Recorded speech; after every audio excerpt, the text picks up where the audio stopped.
মেয়েদের বিয়ে হওয়ার পরে যখন শ্বশুরবাড়ি বা হাজবেন্ডের বাসা থেকে বাবার বাড়ি আসা হয়, তখন কিন্তু মনের ভিতরে অন্যরকম একটা শান্তি কাজ করে। তো হ্যালো এভরিওয়ান, আসসালামু আলাইকুম। কেমন আছেন সবাই? আশা করি সবাই আলহামদুলিল্লাহ ভালো আছেন। তো আজকে আমি চলে আসলাম আমার বাবার বাড়ি আসার একটি ব্লগ নিয়ে। প্রথমেই দেখতে পেলেন আমি কিন্তু আমার জামা কাপড় বের করে নিয়েছি, বাবার বাড়ি চলে আসব। এবং আমি যেহেতু আমার হাজব্যান্ডের সাথে বাসায় থাকি, তো আমি চলে আসলে তার কিন্তু রান্না করে খাওয়া খুবই কষ্টসাধ্য হয়ে যাবে। তো এর জন্যই আমি আগে থেকেই মাছের তরকারি এবং মুরগির মাংস আর ডালের তরকারি রান্না করে ফ্রিজে ডিপ করে রেখে এসেছি, যাতে করে সে কিছুদিন খেতে পারে। তো এই তো আমি কিন্তু ফ্রিজে খাবারগুলো খুব ভালোভাবে গুছিয়ে রেখে দিয়েছি, যদিও আপনাদের সাথে গোছানোর সময় ভিডিওটি শেয়ার করা হয়নি। তো এই তো আমাদের ব্যাগপত্র কিন্তু রেডি, আমরাও রেডি। আমরা এখন বের হয়ে যাব বাবার বাড়ির উদ্দেশ্যে। আমরা চলে যাব মোটর সাইকেলে করে। আমার ছেলে তো খুব এক্সাইটেড।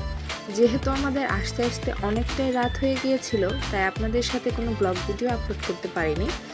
আর রাস্তাতে ছিল প্রচুর পরিমাণের জ্যাম, এত জ্যামের ভিতরে ভিডিও করা সম্ভব হচ্ছিল না। তো আমরা এসেছিলাম বৃহস্পতিবার। তো আমার এখানে ভিডিওটি হচ্ছে বৃহস্পতিবার এবং শুক্রবার 2 দিন নিয়ে। তো আমরা সকালবেলা নাস্তা করে নিই, এরপর চলে যাই আমার হাজব্যান্ডের নানির বাড়ি, মানে আমার নানি শাশুড়ির বাড়ি। আমার নানি শাশুড়ি অসুস্থ একজন মানুষ, সে একা একা হাঁটাচলা কিছুই করতে পারে না। সেইখানে যাওয়ার সময় দেখতে পেলাম রাস্তাটা এত সুন্দর, কি বলবো। আর খুবই সুন্দর রোদ উঠেছিল, পরিবেশটা কিন্তু অনেক সুন্দর ছিল। দেখুন কত সুন্দর লাগছে। হ্যাঁ, গ্রামের পরিবেশ বলতেই কিন্তু এইরকম মনোমুগ্ধকর পরিবেশ, গাছগাছালিতে ভরপুর। এই শহরের যেদিকেই তাকাই সেদিকেই শুধু ইট পাথরের গড়া বিল্ডিং। এই ইট পাথরের ভিতরে কোনো প্রাণ নেই, যেখানে কোনো বাতাস নেই, সেখানে থাকলে খুবই অস্বস্তি লাগে। যখন এই খোলা পরিবেশে চলে আসি, তখন প্রাণ ফিরে পাই। তো এই খোলা পরিবেশে এত শান্তি, কি বলবো আর বলেন। তো কথা বলতে বলতে কিন্তু আমরা নানি শাশুড়ির বাড়ির প্রায় কাছাকাছি চলে এসেছি। যেহেতু আমার নানি শাশুড়ি অনেক অসুস্থ, সে একা একা কিছুই করতে পারে না, তো এর জন্য আমার শাশুড়ি নানি শাশুড়ির কাছে রয়েছে। আর তার নাতিকে সে প্রচণ্ড পরিমাণের ভালোবাসে, তাই তার নাতিকে দেখার জন্য সে আমাদেরকে ফোন করে বলেছে এখানেই চলে আসতে। তাই আমরা চলে যাচ্ছি তার দাদুর সাথে তার নাতির দেখা করাতে। কথা বলতে বলতে কিন্তু আমরা চলেও এসেছি। এই তো দেখুন, আমার বাচ্চাটা কিন্তু নানিকে অনেক বেশি ভালোবাসে, সে তাকে দেখলেই খুবই খুশি হয়। আর এত কথা বলে যে আমরা কিছু বুঝতেই পারি না। তো আমার নানি শাশুড়ির বাড়িটা আপনাদেরকে ঘুরে ঘুরে দেখাচ্ছি। বাড়ির পরিবেশটা অনেক সুন্দর। কিছুক্ষণ আমরা বাইরে হাঁটাহাঁটি করলাম, যেহেতু অনেক রোদ উঠেছিল, প্রচণ্ড পরিমাণে গরম, কি আর বলবো। তাই আমরা ঘরে না বসে থেকে বাইরে আসি, তো বাইরের বাতাস খেতে। শহরে তো সারাক্ষণ বাসার ভিতরেই বসে থাকি, তাই আমরা সবাই মিলে হাঁটাহাঁটি করছিলাম। তো বাড়ির সামনে কিন্তু দেখতে পাচ্ছেন ফসলি জমি, যেখানে ধান চাষ করে ধান ফলানো হয় এবং এই ধান থেকে কিন্তু চাল হয়, যেটা কিনা আমরা খেতে পারি। এই যে কৃষক, তারা যে পরিমাণ কষ্ট করে আমাদের চাল বানাতে, এই পরিমাণ কষ্ট যদি আমরা কখনো উপলব্ধি করতে পারতাম, তাহলে বুঝতে পারতাম তাদের কি পরিমাণ কষ্ট হয়। তো এই ফসলি জমির ভিতরে অনেকগুলো হাঁস ঢুকে গিয়েছে।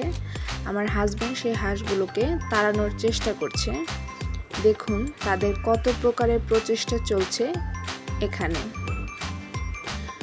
তো প্রচেষ্টা শেষে কিন্তু হাঁসগুলো চলে গেল।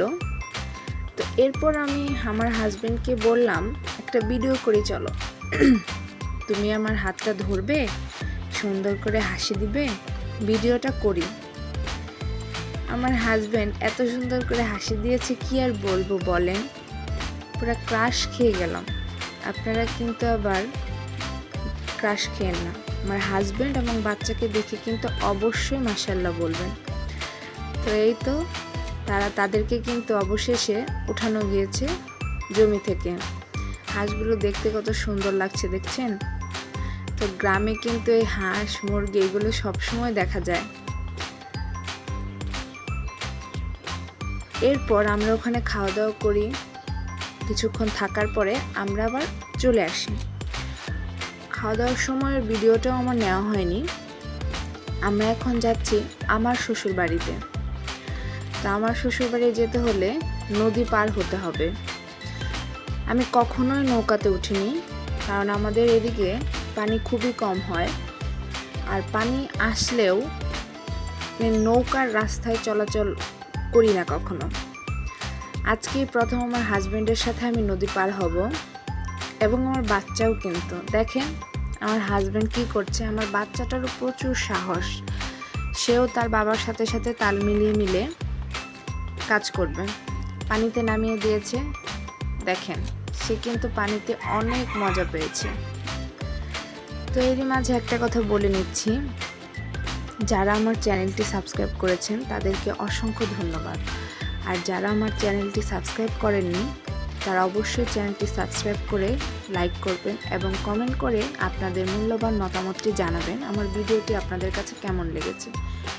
এই যে নদী দেখতে পাচ্ছেন, নদীর যে চলার যে একটা শব্দ, এটা নদীর পাশে না থাকলে বোঝা যায় না কতটা সুন্দর একটা পরিবেশ। যদি বিকেলবেলা হতো তাহলে কিন্তু একদম উপলব্ধি করার মতোই একটা পরিবেশ ছিল। তো এখন হচ্ছে আমরা নদী পার হব। তো আমার হাজব্যান্ড বাইক নিয়ে কিন্তু নৌকাতে উঠে গিয়েছে। দেখুন কত সুন্দর নদী তার নিজ গতিতে সামনের দিকে এগিয়ে যাচ্ছে, তাই না? দেখতেও কিন্তু ভালো লাগে, এত সুন্দর মনোরম পরিবেশ। কিসের শহরের জীবন বলেন তো? এই গ্রামের ভালোবাসা, গ্রামের মুক্ত বাতাস, এগুলো ফেলে শহরের জীবন কি ভালো লাগে বলেন? আমি তো ভয় পাচ্ছিলাম, তাই ভালো করে ভিডিও করতে পারিনি। আমার হাজবেন্ডকে ধরে দাঁড়িয়েছিলাম। আমার হাজবেন্ড বলল আমাদেরকেও একটু ভিডিও করো। তা আমি দূরে যে তাদের ভিডিও করবো, আমার সেটাও ভয় লাগছে। তো সামনে থেকে একটু ভিডিও করে নিলাম। এরপর আমরা আস্তে আস্তে নদীটা পার হয়ে যাই। পার হয়ে যাওয়ার পর আমরা চলে যাই আমার শ্বশুর বাড়ি। সেখানে আমার ননাসরা ছিল, ননাদের সাথে দেখা করতে যাই। তাদেরকে আমি না বলেই চলে গিয়েছিলাম। তারাও খুব সারপ্রাইজ হয়ে গিয়েছিল আমাদেরকে দেখে, কারণ আমাদের যাওয়ার কথা ছিল না ওই দিন। আমরা হুট করেই চলে গিয়েছি তাদের সাথে দেখা করতে। এই যে সবাইকে একটা সারপ্রাইজ দিতে আমার যে কি পরিমাণ ভালো লাগে কি বলবো বলেন। মানে আমি সব সময় চাই সবাইকে সারপ্রাইজ দিতে। যেমন আমি ওদিন এসেছি আমার বাবার বাড়িতে রাত করে, আমি কিন্তু আমার মাকে একবারও বলিনি।